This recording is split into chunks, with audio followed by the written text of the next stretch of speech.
Incisor 8, canine 4, premolar 8। किसके तरफ से आवाज आ रहा है वो म्यूट करो।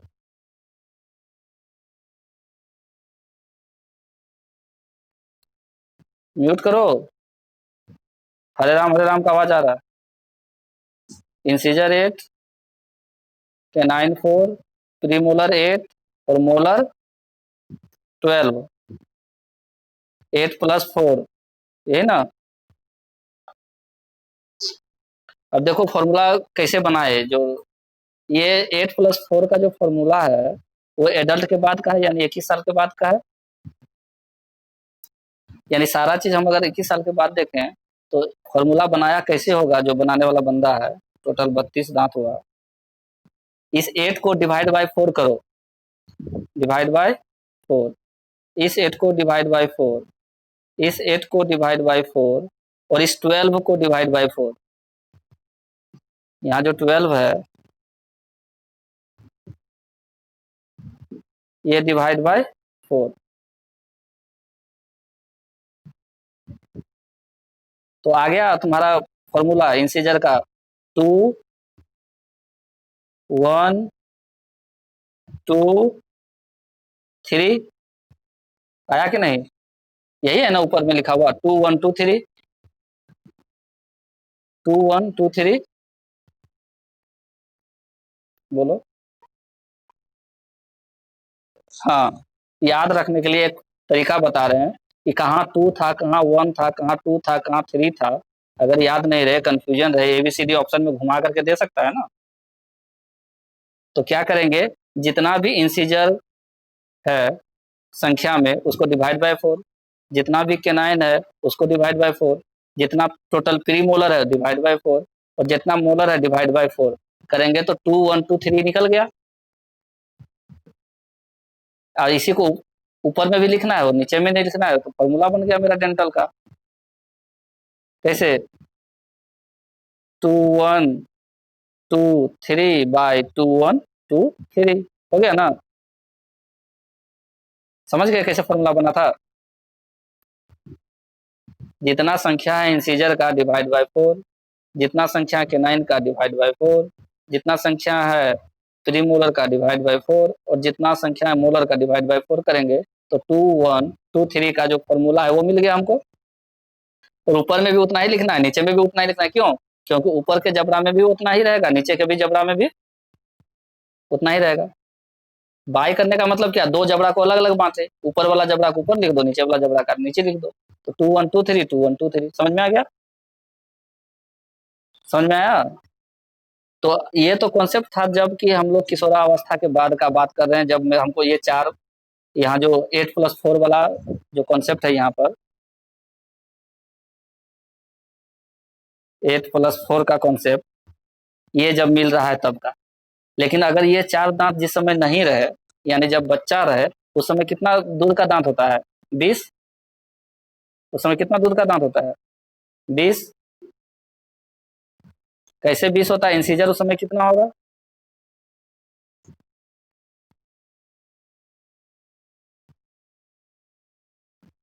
जो 20 जो 20 दूध के दांत होते हैं, जो 20 दूध के दांत होते हैं उसको किस तरह से सेटिंग करेंगे, उसका फॉर्मूला क्या होगा? एक फॉर्मूला तो बता दिए जो कि एडल्ट का है। जो बच्चों में 20 दूध के दांत होते हैं, अगर उस समय का फॉर्मूला पूछे कि भाई मिल्क टीथ का क्या फॉर्मूला है, जिस समय कितना दांत है टोटल? 20। तो उसका फॉर्मूला होता है 2102/2102। कैसे? ये ये कौन सा कॉलम है? तीसरा वाला। ये तुम्हारा हो गया पहला इंसीजर, दूसरा केनाइन, ये प्रीमोलर और ये मोलर। तो बच्चों में जो प्रीमोलर जो दांत होते हैं वो एब्सेंट होते हैं। ये क्वेश्चन कई बार आया हुआ है, लिखो, नोट बनाओ। बच्चों में प्रीमोलर दांत एब्सेंट होते हैं नहीं होते हैं बच्चों में प्रीमोलर दांत नहीं होते हैं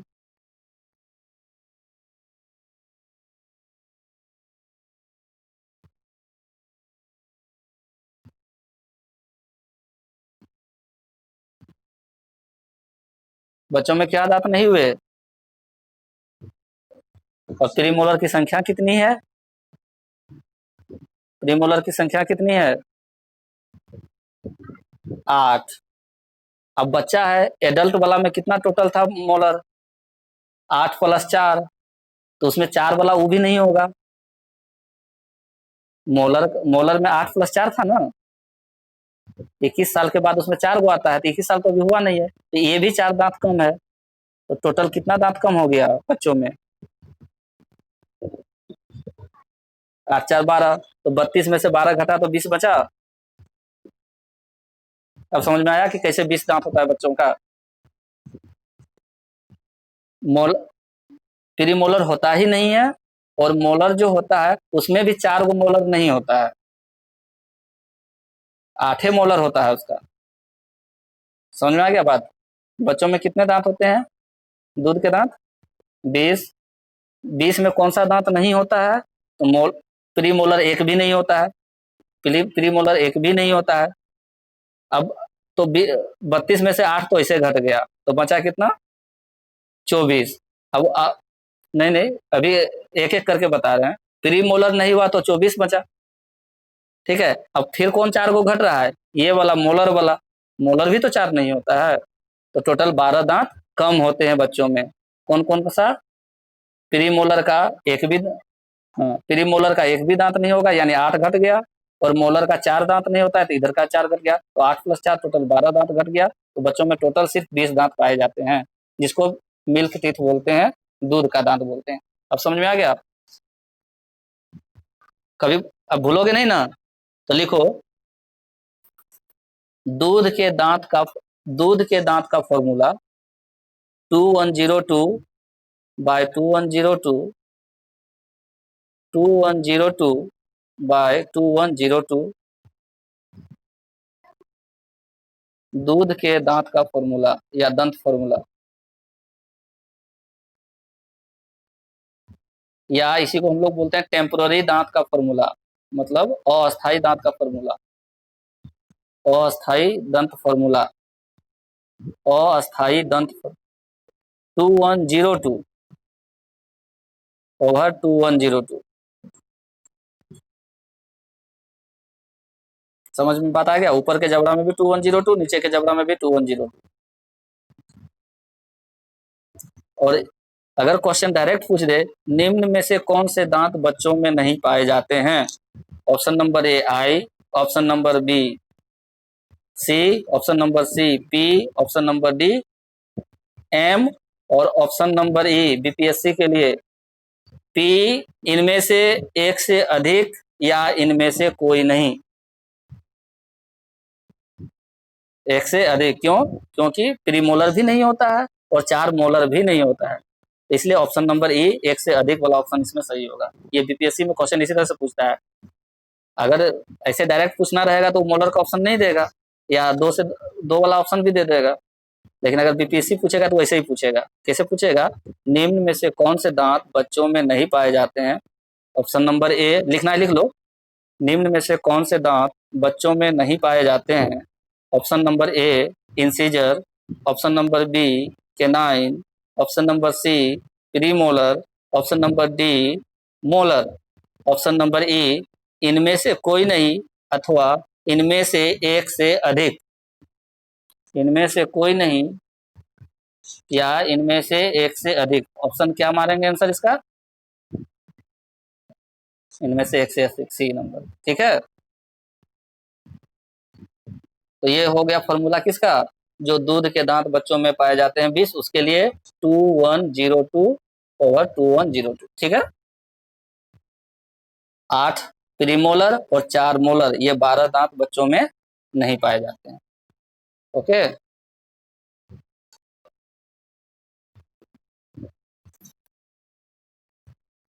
तो और परमानेंट जो दांत का फॉर्मूला था वो था 21 2 3, 2 1 2 3। और कैसे आया था, डिवाइड बाय 4 किए थे सब में, ठीक है। 2 1 2 3 वाला फॉर्मूला कैसे निकाले थे, डिवाइड बाय 4 करके सब में। परमानेंट फॉर्मूला जो था उसमें डिवाइड बाय 4 करके सब किए थे, ठीक है। वो भूलेंगे नहीं अब। चलो आगे चलते हैं।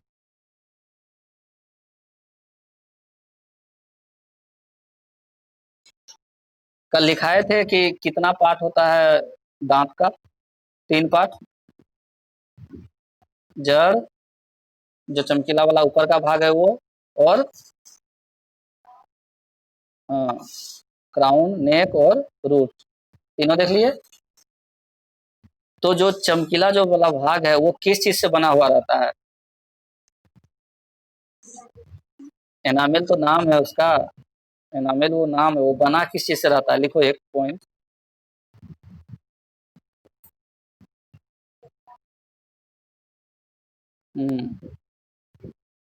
दांत के, दांत के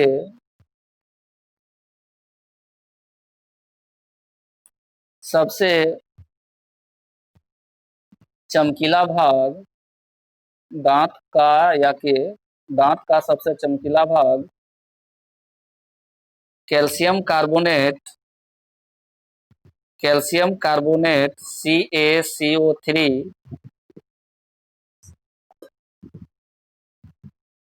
CaCO3 से बना होता है।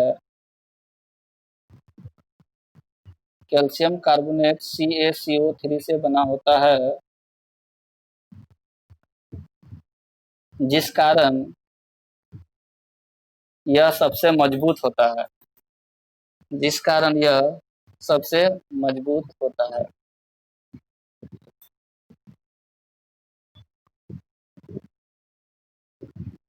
ठीक है। कैल्शियम कार्बोनेट शरीर के किस भाग में पाया जाता है, कैल्शियम कार्बोनेट शरीर के किस भाग में पाया जाता है, दांत में कैल्शियम कार्बोनेट का मात्रा रहता है, इसलिए वो चमकता भी है, ठीक है।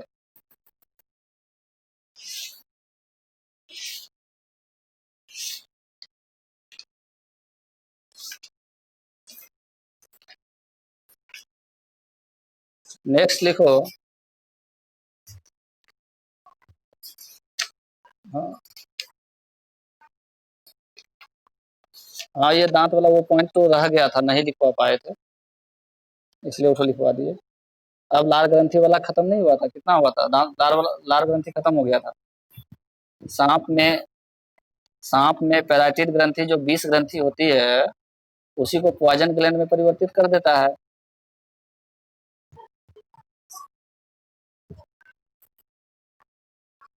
हम्म। तो 3 जोड़ी लार ग्रंथि का नाम लिखा दिए थे ना,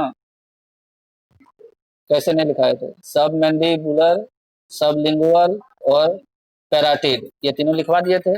उसमें हल्का अम्लीय पदार्थ मिलता है जिसका पीएच वैल्यू 6.8 होता है। उसमें सलाइवरी एमाइलेज मिलता है या टाइलिन एंजाइम मिलता है, जो क्या करता है, स्टार्च को माल्टोज में कन्वर्ट कर देता है। इतना तो लिखा दिए हैं, ठीक है। अब लिखो नेक्स्ट जो पार्ट है उसका, मुख गुहा का पहला पार्ट हो गया। मुख गुहा का दूसरा पार्ट जो होता है वो होता है ग्रास नली, तो 2 नंबर 2 ग्रास नली। मुख गुहा का सेकेंड पार्ट है ये। मुख गुहा जो पहला पार्ट था उसका, मुख गुहा था ना ब्यूकल कैविटी, वो 1 नंबर दिए थे, और अब 2 नंबर ग्रास नली। मुख गुहा के बाद ग्रास नली। मुख गुहा के बारे में सब कुछ पढ़ लिए, अब ग्रास नली के बारे में पढ़ेंगे। ग्रास नली नहीं जानते हैं,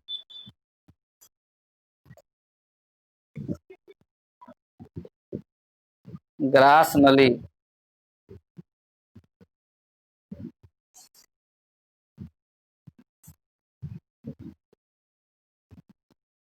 लिखो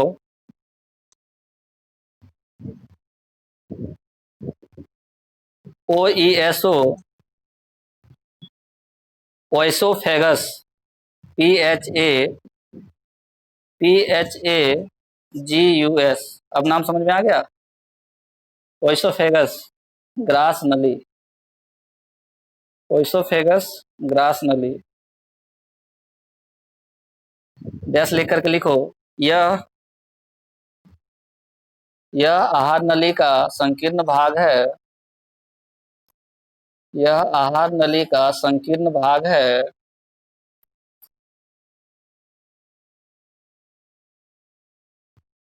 जिसमें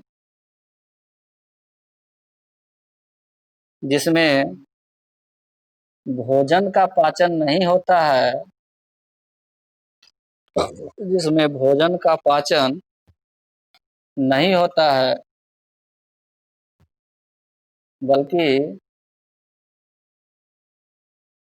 यह भोजन को आमाशय तक पहुंचाता है। ओइसोफेगस भोजन को आमाशय तक पहुंचाता है। क्या करता है?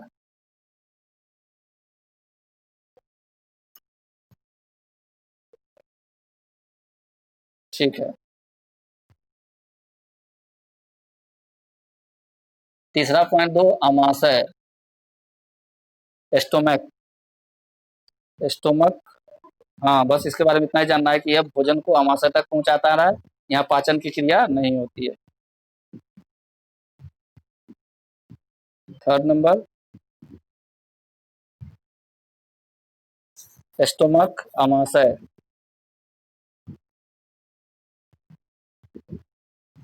स्टोमक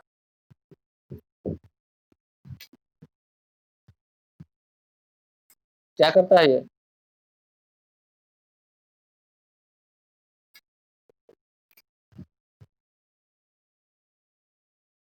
लिखो आमाशय। आमाशय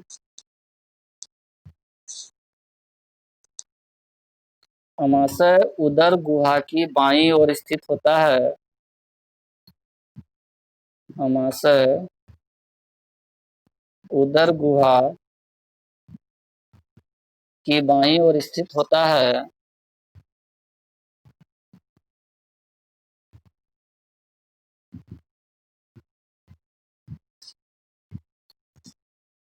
उदर गुहा की बाईं ओर स्थित होता है तथा इसमें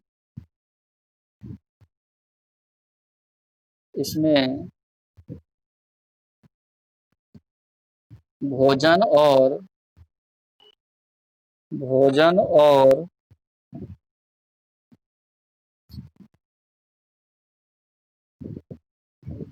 जठर रस जठर रस भोजन और जठर रस का मिश्रण होता है। भोजन और जठर रस का मिश्रण होता है। बताते हैं। जठर रस का मिश्रण होता है।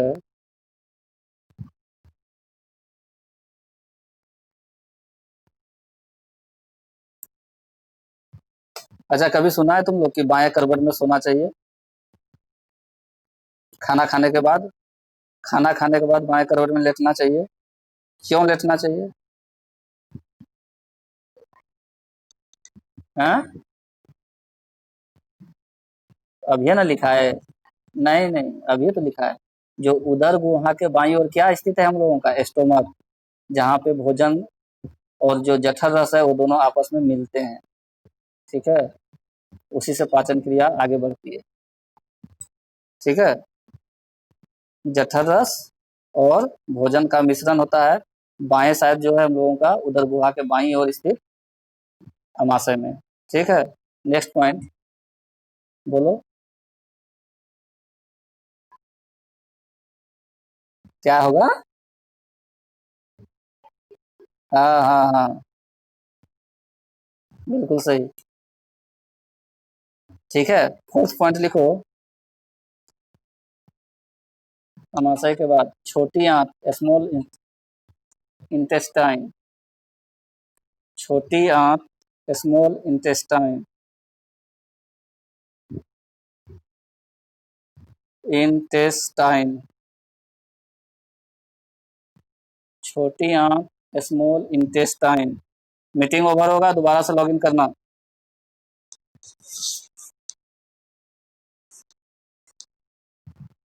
स्मॉल इंटेस्टाइन लिखो।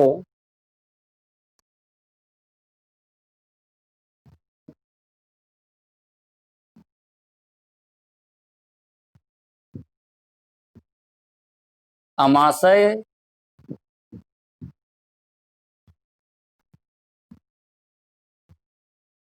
अमाशय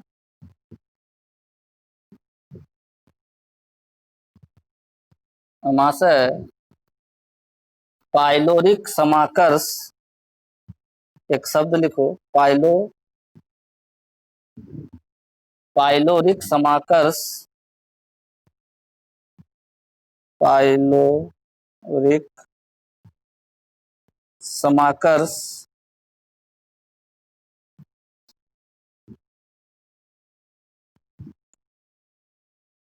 द्वारा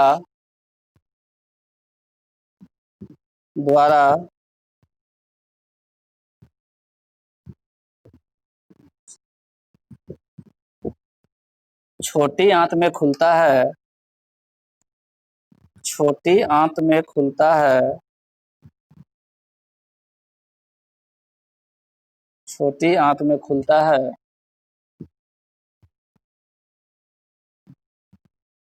किसका? पाइलोरिक तो इंग्लिश नाम ही लग रहा है, पाइलोरिक तो इंग्लिश नाम ही लग रहा है, हैं?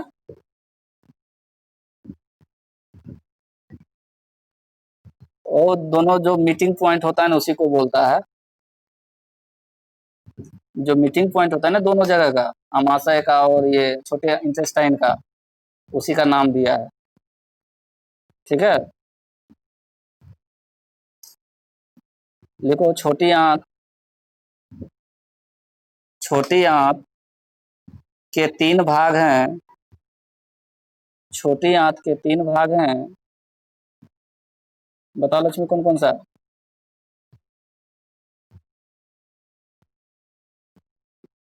छोटी आंत के 3 भाग हैं, बोलो नाम। ग्रहणी, ग्रहणी,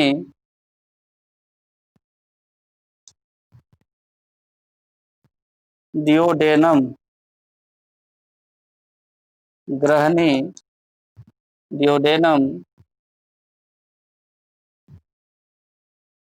दूसरा कौन सा लक्ष्मी? डियोडेनम के बाद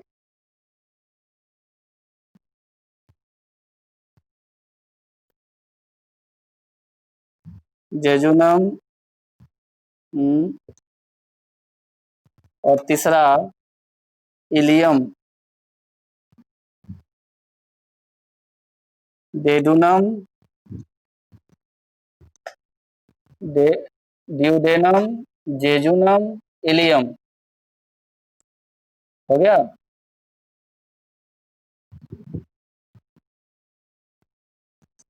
अब अगला पॉइंट बनाओ। छोटी आंत में, छोटी आंत में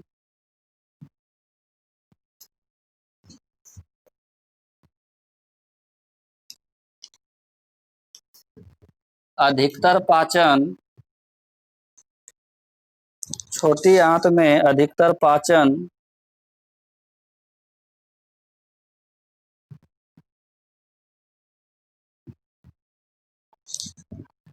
और अवशोषण होता है। अधिकतर पाचन का काम कहाँ होता है? छोटी आंत में। तो छोटी आंत में अधिकतर पाचन और किसके यहाँ से आवाज आ रहा है? अवशोषण। छोटी आंत में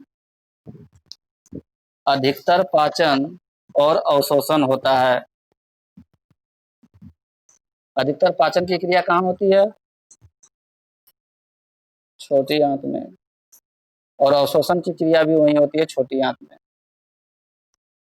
अब लिखो 5 नंबर बड़ी आंत।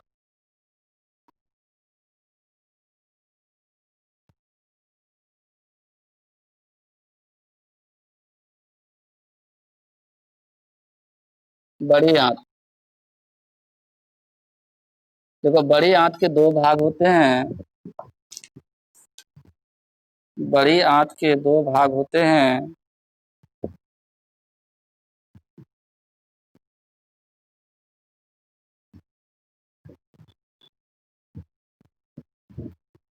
दोबारा से लॉगिन कर लेना, कटेगा तो।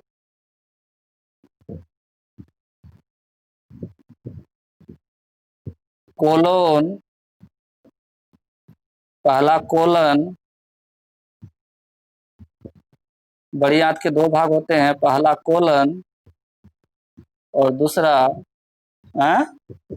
रेक्टम। रेक्टम, कोलन तथा रेक्टम, कोलन तथा रेक्टम। कोलन को इंग्लिश में कोलन ही बोलेंगे, हिंदी में भी कोलन बोलेंगे। और रेक्टम का हिंदी लिख सकते हो मलाशय। रेक्टम का हिंदी मलाशय। कोलन, मलाशय।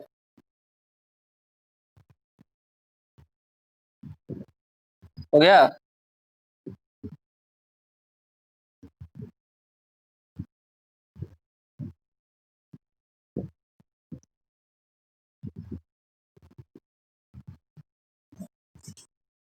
लिख लिए।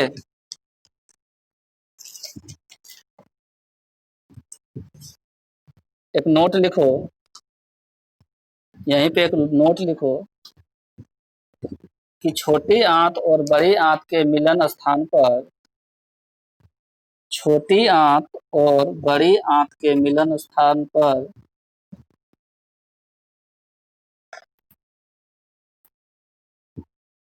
एक नली होती है। छोटी आंत और बड़ी आंत के मिलन स्थान पर एक नली होती है जिसे सीकम कहा जाता है। CAEUM।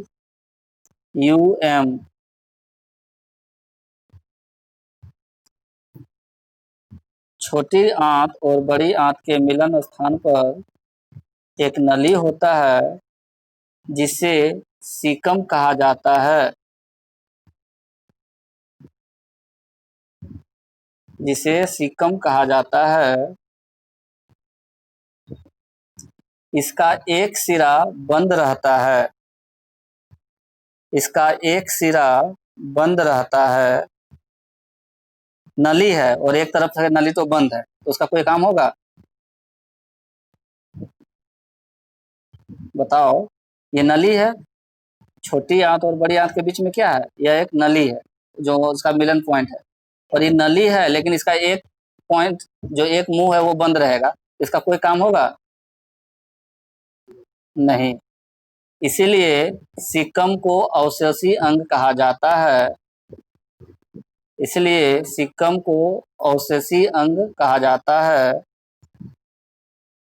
इसलिए सिक्कम को अवशेषी अंग कहा जाता है।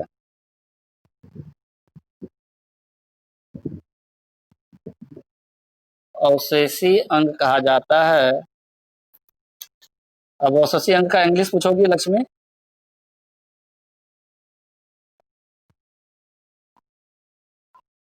नहीं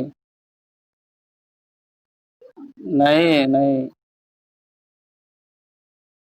क्या इतना लिख दिए? बताओ। Vestigial organ. वेस्टिजियल ऑर्गेन, यह एक अवशोषी अंग वेस्टिजियल ऑर्गेन होता है तथा इसके एक सिरे पर तथा इसके एक सिरे पर तथा इसके एक सिरे पर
हाँ बताते हैं ज्वाइन करें दो सबको।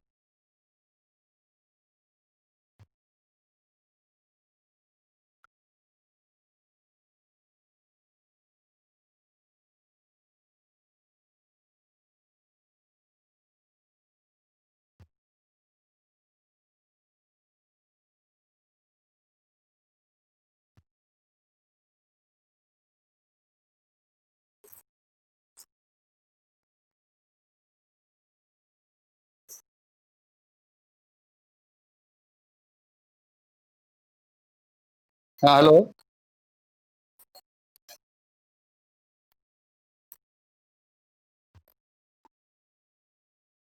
चलो लिखो, कहाँ तक हुआ? जिस तथा इसके एक सिरे पर अपेंडिक्स होता है, अपेंडिक्स, अपेंडिक्स, अपेंडिक्स होता है जिसका कोई कार्य नहीं होता है।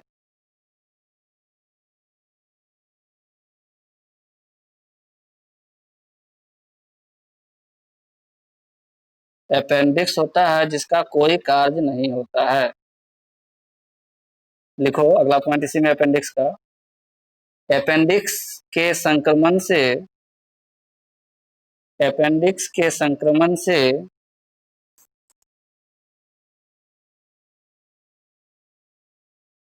एपेंडिसाइटिस नामक बीमारी होती है।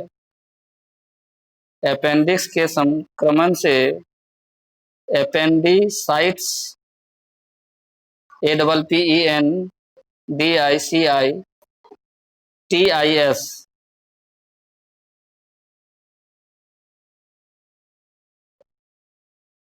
एपेंडिसाइटिस नामक बीमारी होती है।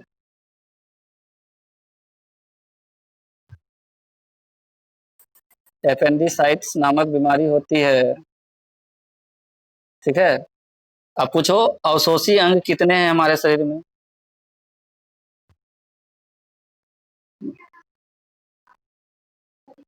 देखो, हमारे शरीर में कुल 5 अवशेषी अंग हैं। हमारे शरीर में कुल 5 अवशेषी अंग हैं।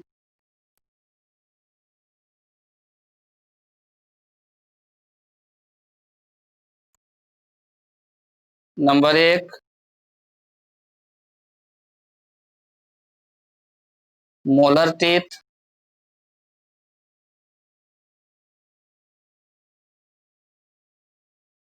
नंबर 2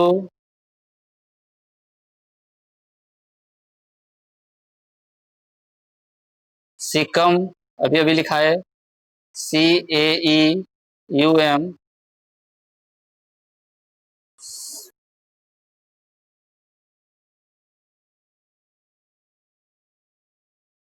सिकम।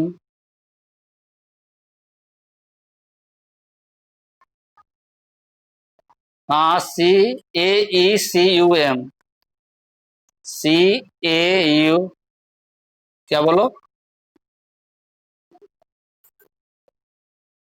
एक सेकेंड।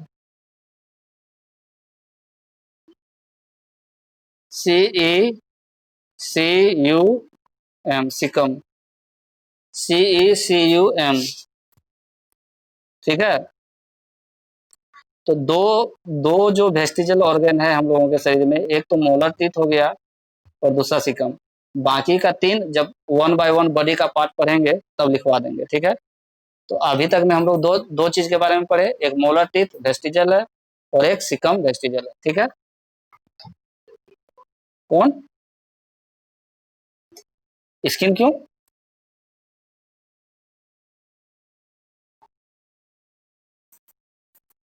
अच्छा, 1 बाय 1 अभी हम लोग अभी हम लोग बॉडी का अभी हम लोग 1 बाय 1 सब कुछ पढ़ेंगे ना। तो जो चीज आएगा वेस्टिजल, उसको हम लोग लिखते चलेंगे, ठीक है। तो अभी हम लोग दो चीज जाने, मोलर टीथ और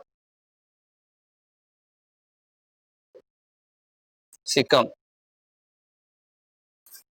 अब आगे बनाओ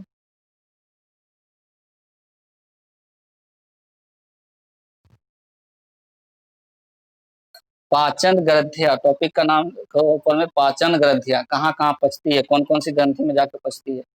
पाचन ग्रंथियां। हाँ हेलो। पाचन ग्रंथ हम लोगों के शरीर में कुल 5 अवशेषी अंग हैं। 5 अवशेषी में से 2 अवशेषी अंग के बारे में हम लोग जान गए। पहला अवशेषी अंग लिखा मोलर टीथ, पहला अवशेषी अंग मोलर टीथ और दूसरा अवशेषी अंग सिकम, CECUM, सिकम, ठीक है। अब आगे पॉइंट बनाना है, पाचन ग्रंथियों के बारे में जानेंगे। पाचन ग्रंथियां, पाचन ग्रंथियां। नंबर 1 देके लिखो अग्नाशय। पाचन ग्रंथियां, पहला नंबर अग्नाशय।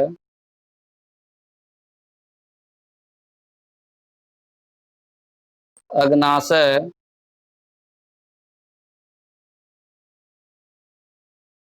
इंग्लिश में क्या बोलेंगे इसको?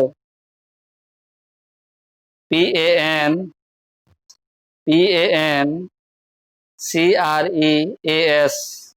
पैंक्रियाज। अग्नाशय इंग्लिश में पैंक्रियाज,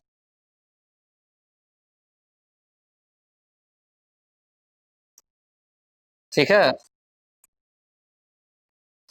पॉइंट बनाओ, लिखो अग्नाशय और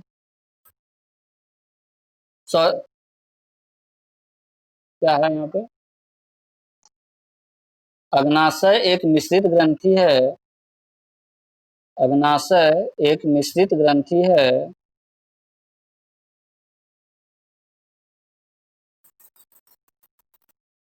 जिसकी पतली पतली नलिकाएं, मिश्रित ग्रंथि है।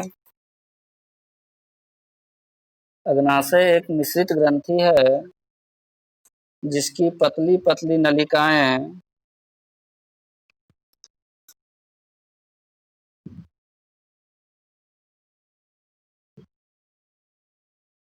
पित्त नली में मिलती है, जिसकी पतली पतली नलिकाएं पित्त नली में मिलती है और ग्रहनी में खुलती है, और ग्रहनी में खुलती है। पित्त नली में मिलती है और ग्रहनी में खुलती है।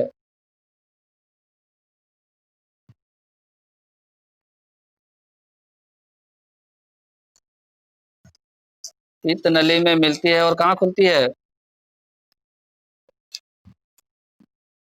ग्रहनी। ग्रहनी पिछले लिखा चुके हैं पहले।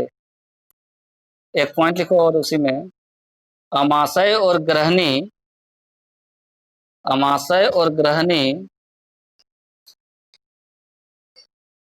अमाशय और ग्रहनी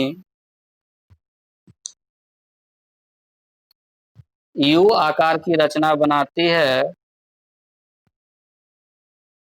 अमाशय और ग्रहनी यू आकार की रचना बनाती है जिसके बीच में जिसके बीच में गुलाबी रंग का जिसके बीच में गुलाबी रंग का अग्नाशय होता है। अमाशय और ग्रहणी यू आकार की एक रचना बनाती है, जिसके बीच में गुलाबी रंग का अग्नाशय रहता है। किस कलर का अग्नाशय होता है? गुलाबी कलर का। कहाँ रहता है? तो ग्रहणी और अमाशय के बीच में। ग्रहणी और अमाशय के बीच में। दूसरा पॉइंट वहां पहले क्या अग्नाशय रहता है। अग्नाशय कलर, हाँ, पैंक्रियाज लिख लिए। अब लिखो अग्नाशय से अग्नाशय रस अग्नाशय से अग्नाशय रस पैंक्रियाटिक जूस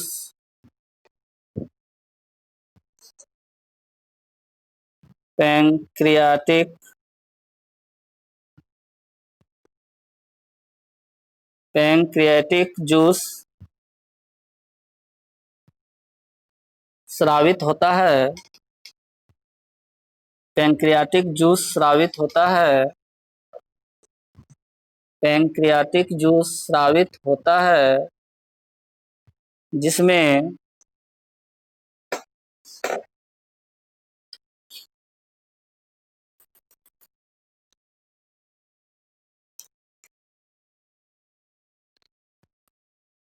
जिसमें 98% पानी जिसमें 98% पानी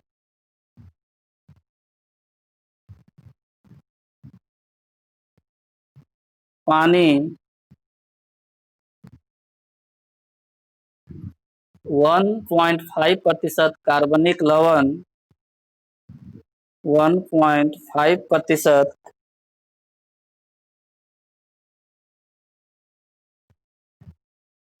कार्बनिक लवण तथा तथा 0.5% 0.5%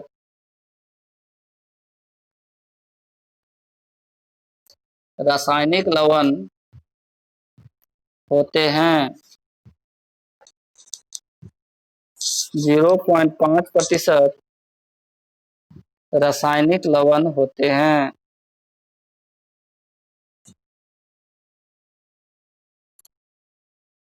समझ में आ गया? जो पैंक्रियाटिक जूस होता है उसमें पानी सबसे ज्यादा होता है 98%, कार्बनिक लवण 1.5% और 0.5% रासायनिक लवण होता है। ठीक है, समझ में आया?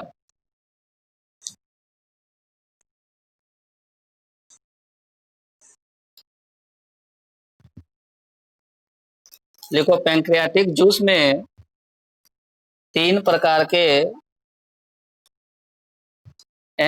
पैंक्रियाटिक जूस, अग्नाशय रस, पैंक्रियाटिक जूस अग्नाशय रस में 3 प्रकार के एंजाइम पाए जाते हैं। 3 प्रकार के एंजाइम पाए जाते हैं।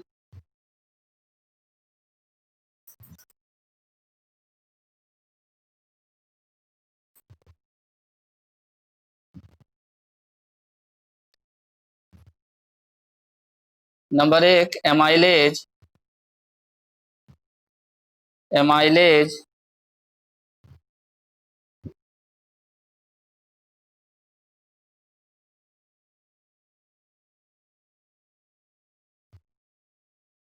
एमाइलेज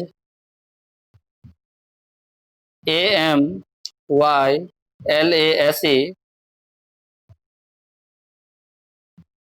दूसरा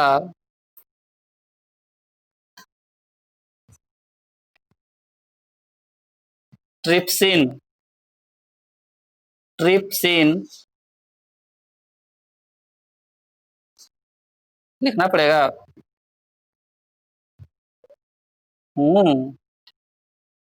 ट्रिप्सिन। Trypsin TRYPSIN।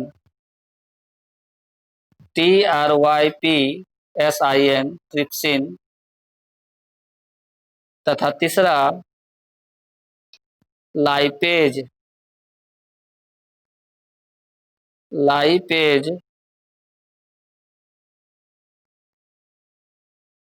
लाइपेज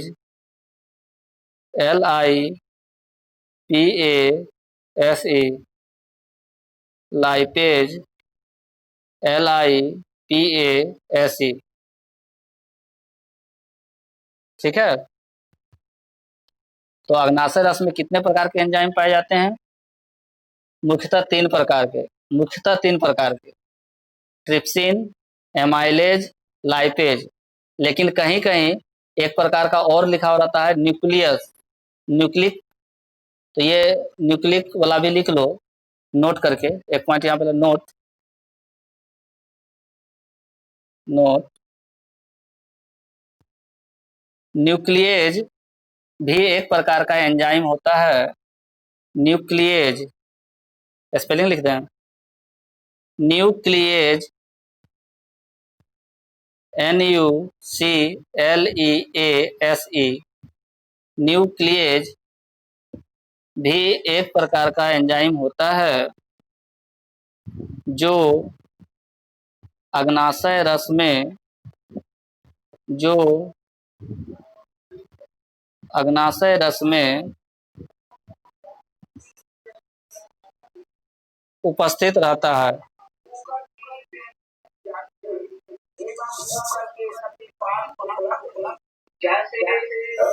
उपस्थित रहता है, समझ गए? अब ट्रिप्सिन का क्या काम है, एमाइलेज का क्या काम है, लाइपेज का क्या काम है, और न्यूक्लियस, जो न्यूक्लियस है वो क्या करता है, उसके बारे में लिखो एक एक करके। कि एमाइलेज, नीचे लिखना, एमाइलेज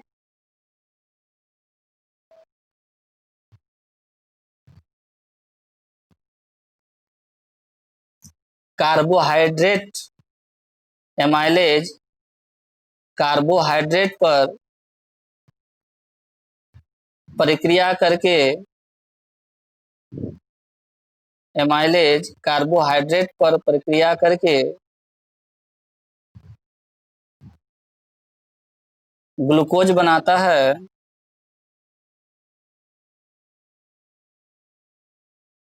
एमाइलेज कार्बोहाइड्रेट पर प्रक्रिया करके ग्लूकोज बनाता है, यानी ग्लूकोज में परिवर्तित कर देता है। ठीक है।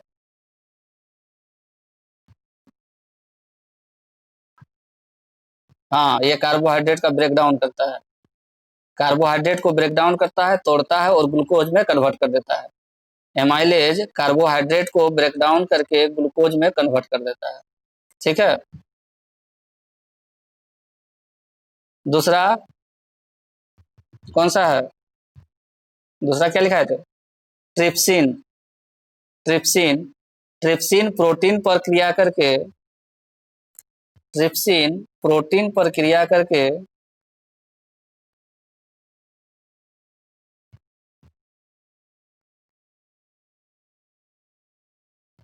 पेप्टोन्स, पेप्टोन्स में परिवर्तित कर देता है। ट्रिप्सिन प्रोटीन पर क्रिया करके उसे पेप्टोन्स में परिवर्तित कर देता है। ट्रिप्सिन प्रोटीन पर क्रिया करके उसे पेप्टोन्स में, पेप्टोन्स PEPTONS, पेप्टोन्स, पेप्टोन्स में प्रोटीन पर क्रिया करके, प्रोटीन पर क्रिया करके उसे पेप्टोन्स में कन्वर्ट कर देता है, परिवर्तित कर देता है। ठीक है, लिख लिए।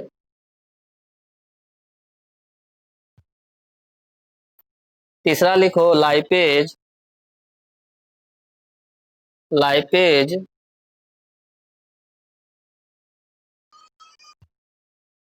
देखो, लाइपेज वसा पर अभिक्रिया करता है। लाइपेज वसा लिपिड्स, लाइपेज वसा लिपिड्स पर अभिक्रिया करता है। LIPIDS, लिपिड्स पर अभिक्रिया करता है। लिपिड्स पर अभिक्रिया करता है, ठीक है। तथा इसे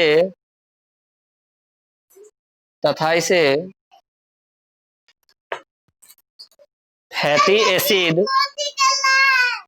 तथा इसे फैटी एसिड तथा बाद में ग्लिसरॉल, ग्लिसरॉल में परिवर्तित कर देता है। मुस्कान, जाओ घर चलो, पढ़ा रहा है ना। हाँ, GLYCEROL, ग्लिसरॉल।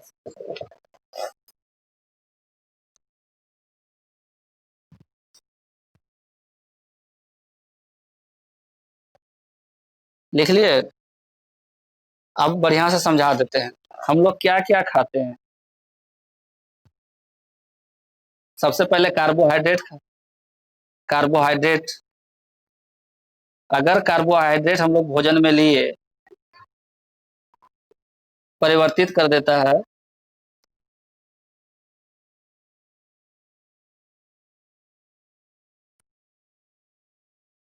ये जो कार्बोहाइड्रेट है, जब हम लोग भोजन के रूप में लिए, इस पर काम कौन करेगा? कौन सा पाचक काम करेगा? बोलो। Amylase, amylase. तो जब एमाइलेज इस पे वर्क किया, जो भी इसको रिएक्शन करना था भोजन के साथ, जब एमाइलेज बना तो कार्बोहाइड्रेट टूट करके क्या बना? ग्लूकोज। एमाइलेज जब इस पे वर्क किया तो उसने बना दिया क्या? ग्लूकोज।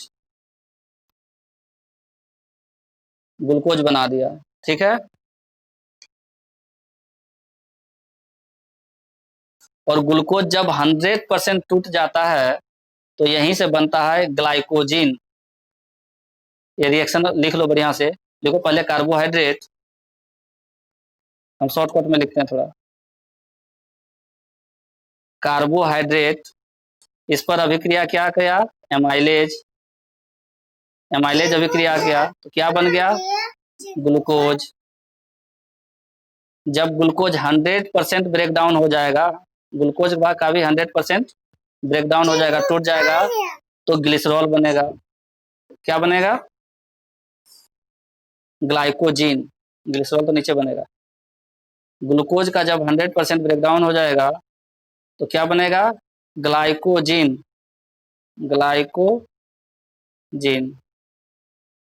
ग्लाइकोजीन। कार्बोहाइड्रेट एमाइलेज के साथ अभिक्रिया किया, क्या बनाया? ग्लूकोज। ग्लूकोज भी जब 100% ब्रेक डाउन हो गया, टूट गया, तो क्या बन गया? ग्लाइकोजीन, ठीक है।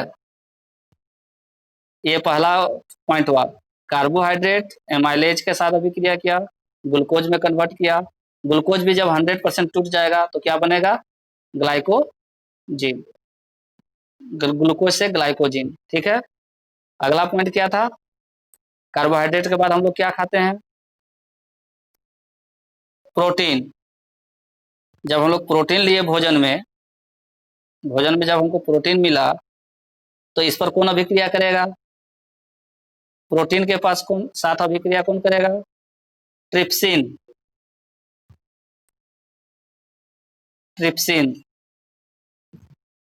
प्रोटीन के साथ अभिक्रिया करेगा ट्रिप्सिन। जब ट्रिप्सिन प्रोटीन का अभिक्रिया किया तो टूट करके प्रोटीन क्या बन गया? हाँ, ट्रिप्सिन अभिक्रिया के प्रोटीन को क्या बना? पेप्टोन। Peptone, peptones. और पेप्टोन्स जब 100% ब्रेक डाउन कर जाएगा, टूट जाएगा, पेप्टोन्स भी जब 100% टूट जाएगा, ब्रेक डाउन हो जाएगा, तो क्या बनेगा?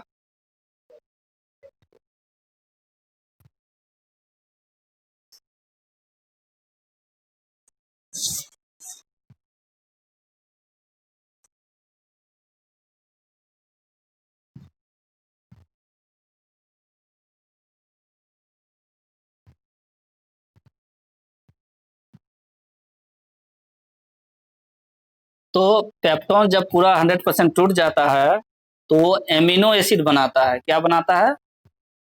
Amino acid. पेप्टोजेन नहीं, amino acid. ACID, amino acid. Amino acid. Protein पहले पेप्टोन बना, पेप्टोन भी जब 100% टूट जाता है तो क्या बना जाता है वो? Amino acid. लिख लिए? पेप्टोन जब 100% टूट जाएगा तो वो क्या बनाएगा? Amino acid. ठीक है किशोर, यहाँ पे ये पेप्टोजन नहीं होता है, एमिनो एसिड। ठीक है, तो हम लोग कार्बोहाइड्रेट का बात कर लिए, हम लोग प्रोटीन का बात कर लिए, अब हम लोग फैट खाते हैं, वसा। तीसरा चीज क्या होता है? फैट। भोजन में तीसरा चीज हम लोगों को मिलता है फैट। FAT, फैट, वसा। फैट वसा। फैट वसा के साथ कौन अभिक्रिया करेगा? लाइपेज। फैट वसा के साथ कौन अभिक्रिया करेगा? लाइपेज। लाइपेज जब अभिक्रिया किया तो फैट वसा को किस चीज में कन्वर्ट करेगा?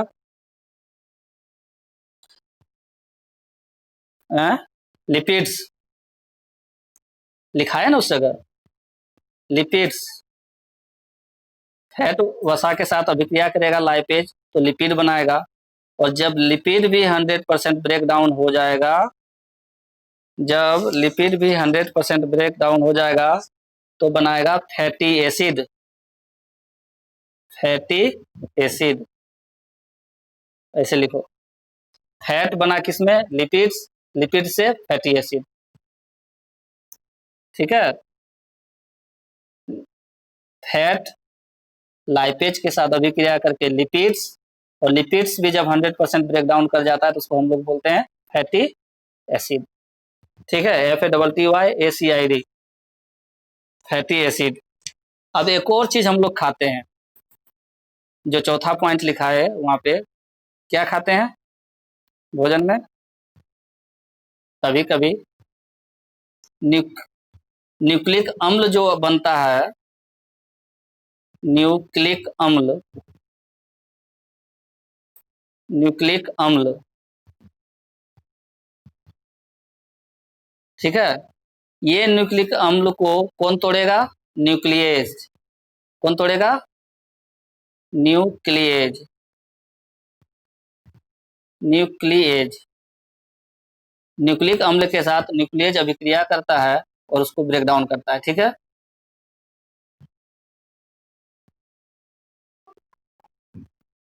काम रहता है तभी तो, कुछ ना कुछ करता है तभी तो यहाँ लिखा है। आखिर ये अग्नाशय नहीं, नहीं नहीं नहीं नहीं, यहाँ भी इसका कुछ ना कुछ फंक्शन है, यहाँ भी कुछ ना कुछ फंक्शन है इसका, तभी तो यहाँ बन रहा है ये अग्नाशय में। अग्नाशय का ही ये पार्ट है, जो अग्नाशय में पेंक्रियाज रस बन रहा है उसी से न्यूक्लिक अम्ल भी बनता है।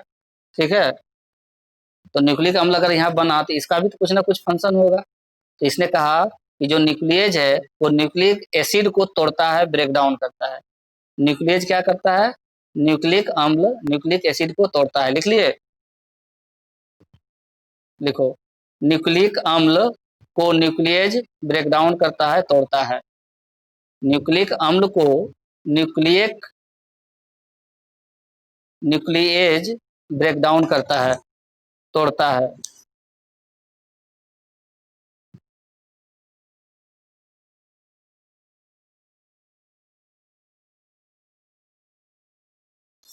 हो गया।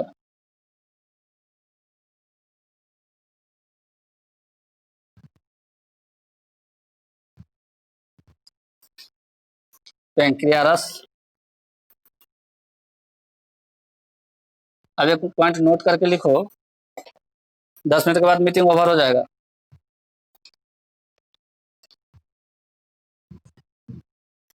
देखते हैं कितना लिखा पाते हैं। पैंक्रियाज, पैंक्रियाज के बारे में थोड़ा सा और लिख लो कि जो अग्नाशय होता है, अग्नाशय मानव शरीर की दूसरी सबसे बड़ी ग्रंथि होती है। अग्नाशय मानव शरीर की दूसरी सबसे बड़ी ग्रंथि होती है, जिसका आकार, जिसका आकार पत्ते की तरह होता है, जिसका आकार पत्ते की तरह होता है।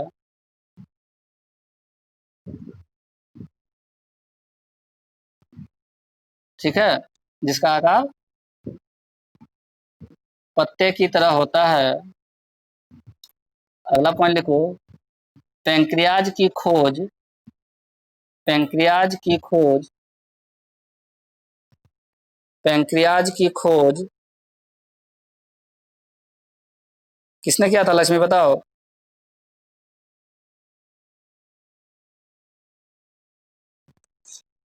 पैंक्रियाज की खोज लैंगर हैंस ने की थी।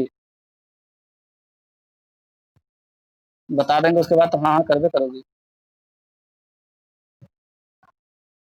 बहुत अच्छी बात है, भूल गए थे तो। पैंक्रियाज की खोज लैंगर हैंस ने की थी।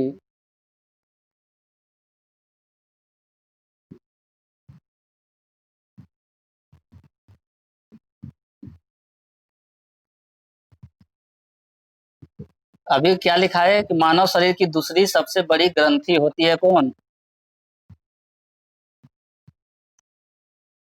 पैंक्रियाज, अग्नाशय।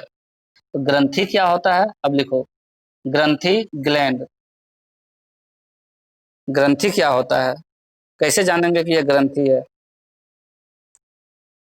ग्रंथि के बारे में नहीं लिखा है, ग्रंथि ग्लैंड।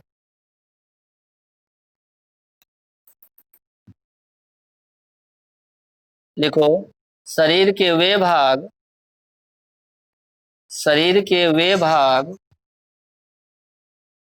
जो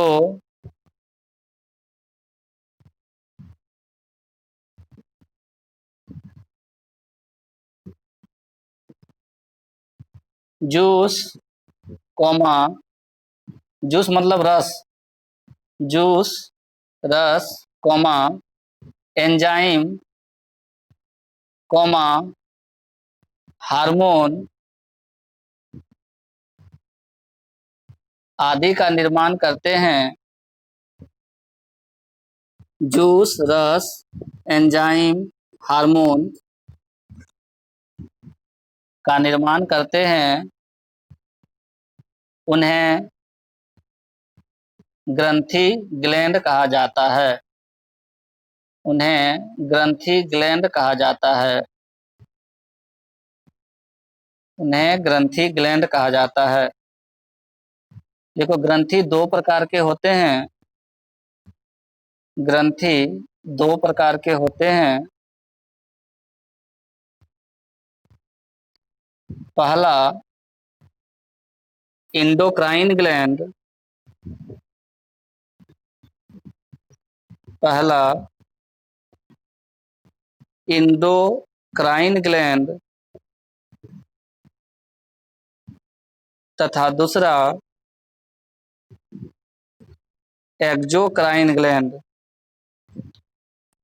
इंडोक्राइन ग्लैंड तथा दूसरा एक्सोक्राइन ग्लैंड।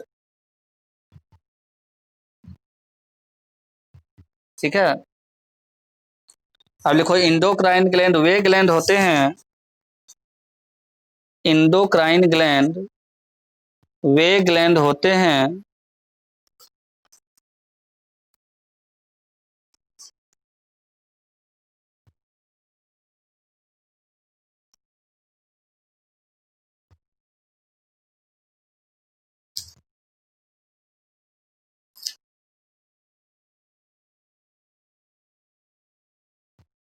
चलो अब टाइम ओवर हो रहा है, कल करते हैं, ठीक है। इंडोक्राइन और एक्सोक्राइन को कल करेंगे अच्छे से, अभी नहीं दिखाएगा सब, ठीक है।